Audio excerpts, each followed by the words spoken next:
Hello, good evening, students. How are you?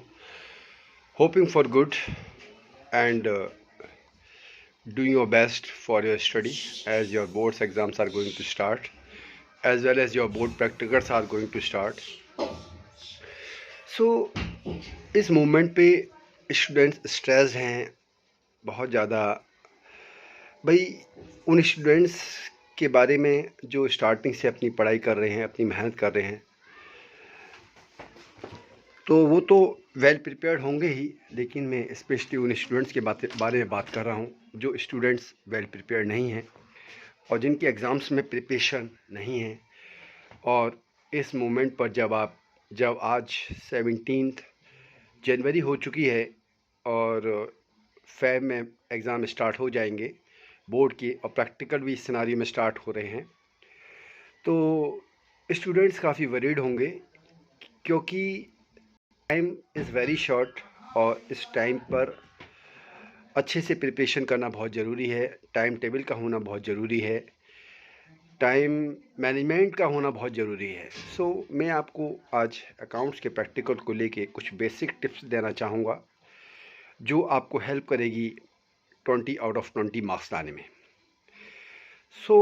सबसे पहले students, जब आप एग्ज़ामिनर को फेस करते हैं, चाहे वो एक्सटर्नल हो या इंटरनल हो, तो first impression, the first thing is that आपका जो अपीयरेंस है, आपका जो ड्रेसअप है, बहुत प्रॉपर होना चाहिए। सेकंड थिंग, आप कॉन्फिडेंट होने चाहिए। नर्वसनेस आपके अंदर बिल्कुल नहीं होनी चाहिए। एग्ज़ामिनर को ज़रा सा भी ना लगे कि आप नर्वस हो रहे हैं। आप कॉन्फिडेंट मैनर में एग्ज़ामिनर को फेस करेंगे, उसको ग्रीट करेंगे, राइट, हम्बली उससे बात करेंगे, आर्ग्यूमेंट नहीं करेंगे। ये सारे फैक्टर्स बहुत इम्पॉर्टेंट मैटर काउंट करते हैं। एज कहते हैं ना, first impression is the last impression. तो अगर आप प्रॉपर ड्रेसअप हैं, प्रॉपर ड्रेसअप का मतलब आपके शूज़ वेल पॉलिश्ड होने चाहिए, आपका ड्रेसअप टाई हाई सब अप टू डेट होनी चाहिए। कॉन्फिडेंट मैनर में आप एग्जामिनेशन रूम में एक्सटर्नल एग्जामिनर को फेस करने के लिए एंटर करेंगे, ग्रीट करेंगे उसे, हम्बली उससे एक कम्युनिकेशन करेंगे, राइट। तो सारे फैक्टर्स ये काउंट करेंगे। एंड अकाउंट्स के प्रैक्टिकल में 12 मार्क्स की आपकी फ़ाइल है और 8 मार्क्स का आपका वाइवा है। 12 मार्क्स की फ़ाइल में आपसे जो आपने कंपनी चूज़ करी है, जिस कंपनी में आपने प्रोजेक्ट बनाया है, उसके रिगार्डिंग क्वेश्चंस वो आपसे पुटअप करेगा। सबसे पहले तो आपकी फ़ाइल जो होनी चाहिए वो वेल प्रिपेयर्ड होनी चाहिए, नीट एंड क्लीन होनी चाहिए। और जो फाइल में आपने कंपनी है, जिस कंपनी के बारे में लिखा है, उसके रेशियोज़ आपने कैलकुलेट करे हैं और जो आपने उसका कैश फ्लो स्टेटमेंट बनाया है, वो सब चीज़ के बारे में आपको बेसिक नॉलेज होनी चाहिए। यानी जो प्रैक्टिकल में क्वेश्चन पुटअप करता है एग्जामिनर, सबसे पहली प्रोबेबिलिटी ये रहती है कि आप जैसे ही प्रैक्टिकल देने एग्जामिनर के सामने जाते हैं, वो आपकी फ़ाइल लेता है। फ़ाइल लेने के बाद आपकी फ़ाइल को ओपन करता है, देखता है और उसी में से क्वेश्चन पुटअप करने स्टार्ट करता है। तो सबसे पहले तो रेशियो एनालिसिस के फार्मूले आप अच्छे से प्रिपेयर करिए। दूसरी चीज़, कैश फ्लो स्टेटमेंट क्या होता है, इन्वेस्टिंग एक्टिविटी में इनफ्लो आउटफ्लो के एग्जाम्पल्स क्या हैं, फाइनेंसिंग एक्टिविटी, ऑपरेटिंग एक्टिविटी, ये सारी चीज़ें आपको देखनी है। यानी कहने का मतलब, सबसे पहले आपकी फ़ाइल, जो आपने फ़ाइल में लिखा है, वो आपको पता होनी चाहिए। दूसरी चीज़, अगर मैं थोड़ा सा बात करूं, वैसे तो एग्जामिनर कोई सा भी क्वेश्चन पुटअप कर सकता है वाइवा में आपसे।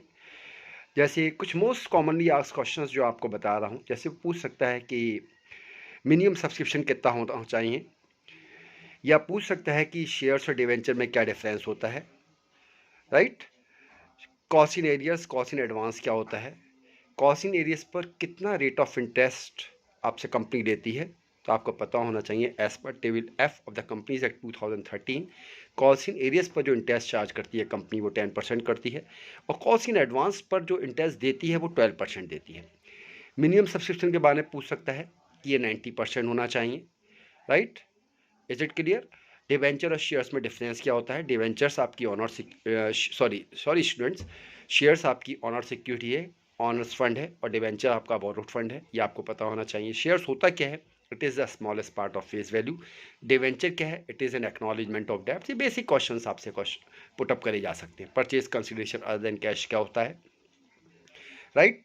फिर इसके बाद अगर मैं बात करूं वॉल्यूम 1 में, तो डिसोल्यूशन की एंटीज आपसे पूछ सकता है। डिसोल्यूशन में रियलाइजेशन का ट्रीटमेंट आपसे पूछ सकता है, और ये बोर्ड के हिसाब से बहुत इंपॉर्टेंट क्वेश्चन है।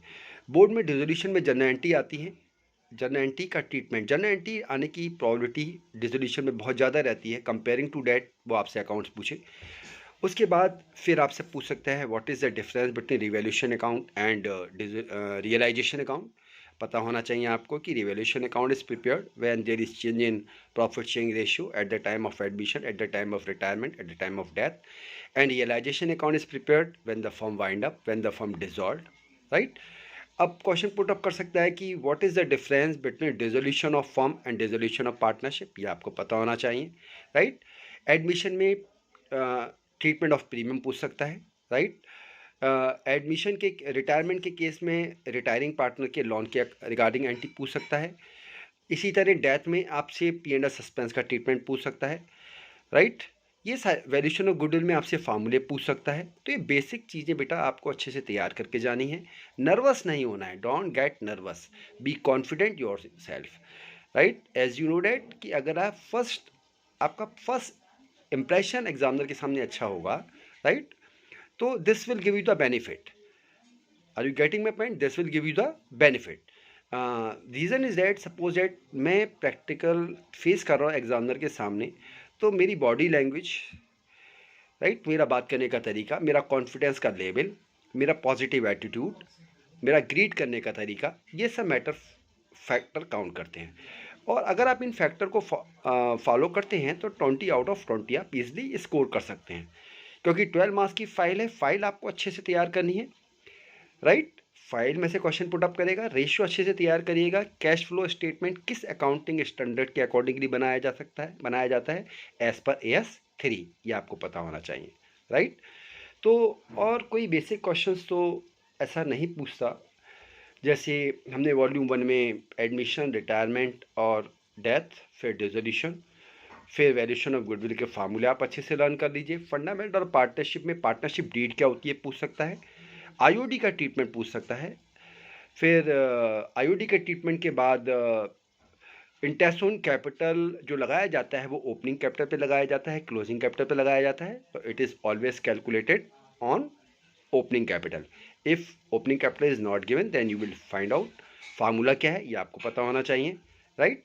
फिर आपसे पूछ सकता है भाई पार्टनरशिप क्या है, कौन सा एक्ट पार्टनरशिप को कौन सी एक्ट से पार्टनरशिप रेगुलेट होती है, तो एज पर पार्टनरशिप एक्ट 1932, ये आपको पता होना चाहिए। और क्वेश्चंस क्या बन सकते हैं, इसमें पुटअप हो सकते हैं। अगर मैं शेयर्स का सोचूं तो शेयर्स में फॉरफीचर की एंट्री आपसे पूछ सकता है, आपको पता होनी चाहिए। शेयर्स क्या होता है? Shares is the smallest part of face value, right, known as shares. Preference shares और इक्विटी शेयर्स में क्या डिफरेंस होता है।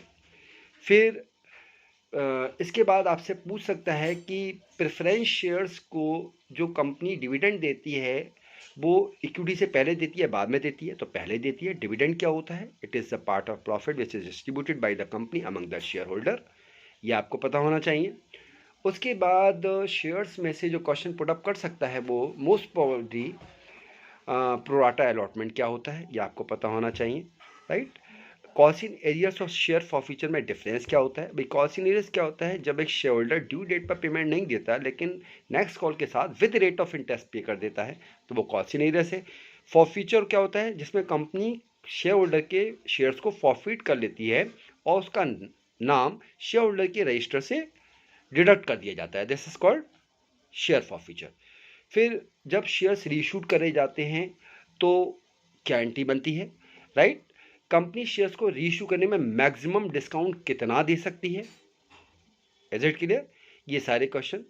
फिर बैलेंस शीट के बारे में पूछ सकता है कि शेयर्स की बैलेंस शीट बताइए, शेयर्स की बैलेंस शीट का फॉर्मेट बताइए, राइट। एथोराइज कैपिटल क्या होती है, इशूड कैपिटल क्या होती है, subscribed and fully paid up capital क्या होती है, subscribed but not fully paid up capital क्या होती है, ये सारी चीज़ आप पूछ सकता है। बैलेंस शीट क्या होती है ये पूछ सकता है आपसे।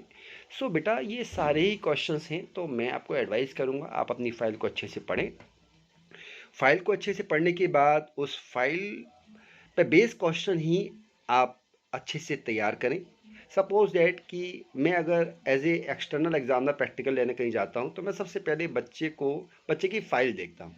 उसके बाद फ़ाइल देखने के बाद मैं उस फाइल से रिलेटेड क्वेश्चन पूछता हूँ। Start turning the page of the file and start asking the question कि बेटा ये क्या लिखा है, कौन सी कंपनी के बारे में है, ये सारी चीज़ें आपसे पूछी जा सकती हैं।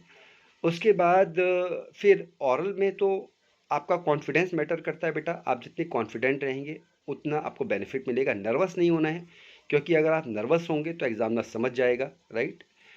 ठीक है, तो ये बेसिक टिप्स हैं जिसके थ्रू आप 20 आउट ऑफ 20 बोर्ड के अकाउंट्स के प्रैक्टिकल में ऑब्टेन कर सकते हैं। तो इसी तरह की नई टिप्स के साथ, जो कि how you can obtain full marks in business studies practical, right? How you can score 80 out of 80 in accounts paper, how you can obtain full marks in BST paper, business studies, how you can obtain good full marks in economics.